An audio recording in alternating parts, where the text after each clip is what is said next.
आज का sir press वार्ता का विषय क्या है? आज की जो प्रेस वार्ता एक अहम और गंभीर विषय पर है। मैं समझता हूं कि दिल्ली के प्रत्येक नागरिक को इस मुद्दे को समझना चाहिए कि कैसे दिल्ली की 3 लैंडफिल साइटों पर एमसीडी की जो सरपरस्ती में डैम्स डिपार्टमेंट की जो कमोबेशी द्वारा दिल्ली की जनता के खून पसीने की गाड़ी कमाई को टैक्स को हर साल करीब लगभग 300 करोड़ रुपए का चूना लगाया जा रहा है और दिल्ली की जो लैंडफिल साइटों और कंपनियों के घालमेल पर कई अहम जानकारियां इस प्रेस वार्ता के माध्यम से आपके साथ साझा करना चाहता हूं। सर आप कह रहे हैं 300 करोड़ रुपए का भ्रष्टाचार हो रहा है, तो इसको बताएं किस तरह हो रहा है भ्रष्टाचार? देखिए, ये सीधा सीधा और स्पष्ट घोटाला है कि जो प्राइवेट कंपनियां हैं वो कूड़ा छटाई और कूड़ा का निपटान करने के लिए जो टेंडर उनको मिले हुए हैं वो बीजेपी के टाइम में कंपनियों को 800 रुपये मीट्रिक टन के हिसाब से कूड़ा उठाती थी। बाद में आम आदमी पार्टी की जो सरकार आई है तब से इन्होंने उसके रुपए बढ़ाकर 2600 रुपये प्रति मीट्रिक टन का रेट कर दिया, जो सीधे सीधे 200% से भी ज्यादा की बढ़ोतरी है।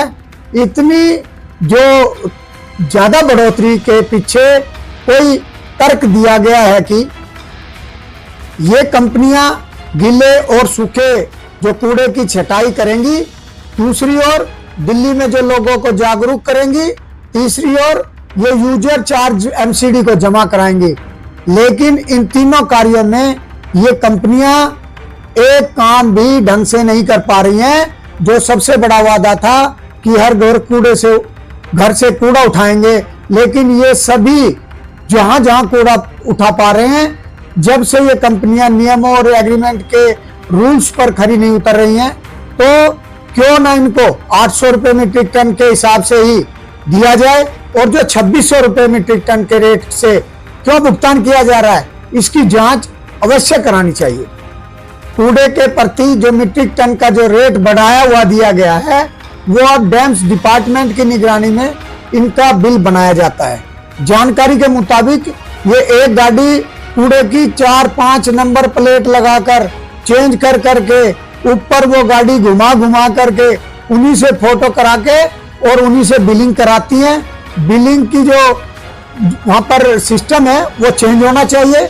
इन गाड़ियों के अंदर जीपीएस तो लगे नहीं है कि जिससे कि जानकारी हो कि उसमें गाड़ी में कहां से चली कहां गई, लेकिन ये सिर्फ उसका गाड़ी का नंबर नोट करके और ये फर्जी पर्चियां बना रहे हैं। इसमें डैम्स डिपार्टमेंट के अधिकारी नीचे से ऊपर तक मिले हुए हैं कुछ ऐसे लोग, और उनको 56J में बर्खास्त करना चाहिए।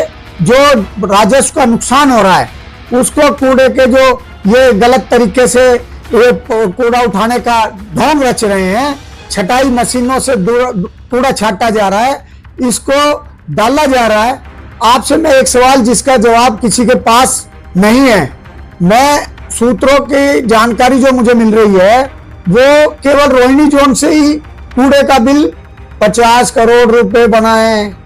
आम आदमी पार्टी की जो ये कांग्रेस या सिक्के के दो पहलू रहे, मैं ऐसा इसलिए बोल रहा हूं कि कांग्रेस ने 1800 रुपए मीट्रिक टन के हिसाब से इनको कूड़ा उठाने के रेट दिए थे, लेकिन उसके बाद बीजेपी की सरकार ने इसको डाउन करके 800 रुपए मीट्रिक टन का रेट कूड़ा उठाने के नाम पर कंपनियों को दिया। तो हमने 1000 रुपए मीट्रिक टन का रेट राजस्व बीजेपी सरकार ने बचाने का कार्य किया। आपकी मांग क्या है सर सारे मुद्दे को लेकर के? मांगे मेरी बिल्कुल साफ है।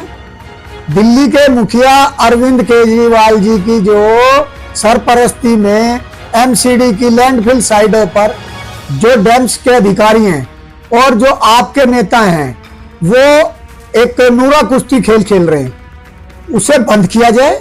सभी गाड़ियों में जीपीएस लगने चाहिए।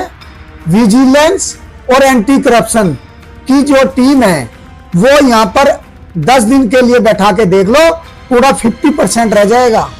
ये सीसीटीवी के कैमरे की निगरानी के अंदर में जो कूड़े की गाड़ियों की पर्चियां बन रही हैं, ये फर्जी पर्चियां बंद हो जाएंगी। और अगर यहाँ जो गाड़ी जाती है उसका जीपीएस से सिस्टम हो जाएगा तो दूध का दूध और पानी का पानी हो जाएगा।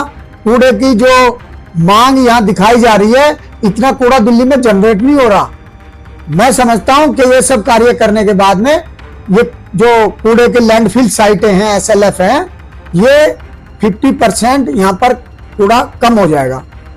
और जो ये कंपनियां हैं, ये नियम कायदे कानून तोड़ रही हैं, इनके भुगतान को रोका जाना चाहिए। इनकी कंपनियों का जो एग्रीमेंट है उसको रद्द कर देना चाहिए। और जो बैंक्स के अधिकारी हैं, इनकी जांच होनी चाहिए। जो दोषी पाए जाते हैं उनको 56 जे में रिटायर करना चाहिए। और जो अधिकारी इन कंपनियों के एग्रीमेंट बनाए हैं जिन्होंने, उनको भी जेल भिजवाने का कार्य होना चाहिए। क्योंकि इन कंपनियों को ब्लैकलिस्ट होने के बाद भलसुआ, ओखला और गाजीपुर, इन तीनों लैंडफिल जो साइटों के नाम पर जो यहाँ पर घालमेल चल रहा है, ये बीजेपी के कार्यकाल में नहीं हुआ था। इन्होंने 6 माह की आम आदमी पार्टी की सरकार ने मिली भगत करके और अब यहाँ पर बुरा हाल कर रखा है। और यहाँ पर एक चरम सीमा पर भ्रष्टाचार आ चुका है। यहाँ जो दिल्ली की जनता के हितों की रक्षा करने की बजाय राजस्व को लूटा जा रहा है। देखिए, जिस तरीके से यहाँ खेल चल रहा है नूरा कुश्ती की तरह से, कि कुछ भ्रष्ट अधिकारी बैंक्स डिपार्टमेंट के, जिनको के पूरा जानकारी होती है कैसे फर्जी पर्चियां बनती है, कैसे उनका निपटारा होता है, वो सेटिंग बाजी से इन कंपनियों के साथ में मिले हुए हैं, इनके कॉन्ट्रैक्टर मिले हुए हैं। इनको भी महीने के महीने चेंज कर देना चाहिए। अधिकारियों को यहाँ पर लंबे समय तक क्यों रोका जाता है? नहीं रोकना चाहिए।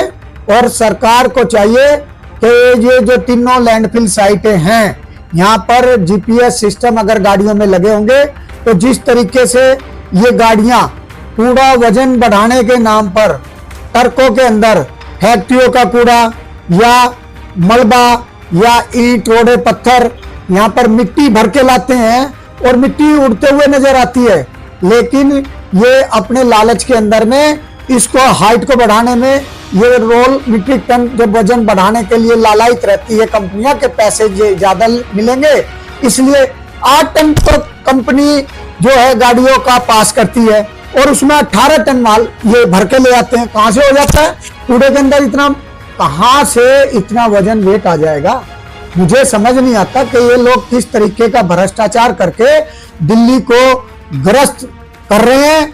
और ये जिस तरीके से एमसीडी को पंगु बनाने का कार्य जब केजरीवाल ने किया, हमारे 1300 करोड़ रुपए का जो फंड रोका गया, वो इसी कारण से ये तरीका अपनाया जा रहा था कि किसी तरीके से एमसीडी में आपकी सरकार बन जाए। बन गई ना, लेकिन अब क्या हाल है? अब तो भ्रष्टाचार चरम सीमा पे आ रहा है। अब तो लूट मच रही है। यहाँ पर जिन जिन अधिकारियों ने ऐसा कार्य कर रखा है, इन अधिकारियों को रिटायर 56 जे में करने के बाद जेल भेजने का कार्य करना चाहिए। जो अधिकारी गलत कार्य करेंगे वो जेल जाएंगे। और जो यहाँ पर कंपनियां हैं जैसे BSWSL है या मेट्रो वेस्ट कंपनियां हैं या एनवायरमेंट कंपनियां हैं या एक और A2 है, वो जेड के मेरे ख्याल से 4 कंपनियां दिल्ली में कूड़ा उठाने का कार्य करती हैं। लेकिन ये कंपनियां बिल्कुल फ्रॉड कर रही है। इन पे 50-50 लाख रुपए तक के जुर्माने लगे हैं। लेकिन इन कंपनियों ने सिर्फ और सिर्फ पैसा लूट करके कमाने का जरिया उन्होंने ढूंढ रखा है। वजन बढ़ाने का मीट्रिक टन के हिसाब से इनकी करोड़ों करोड़ों रुपए की गाड़ियां आप दे रहे हैं। एमसीडी की सरकार जो इनको कंपनी को बड़ी बड़ी गाड़ियां, करोड़ों करोड़ों रुपए की गाड़ियां इनको प्रोवाइड करा रहे हैं और वो 10 साल में कूड़ा करके उन कंपनी की जो गाड़ी है वापिस एमसीडी को दे देंगी।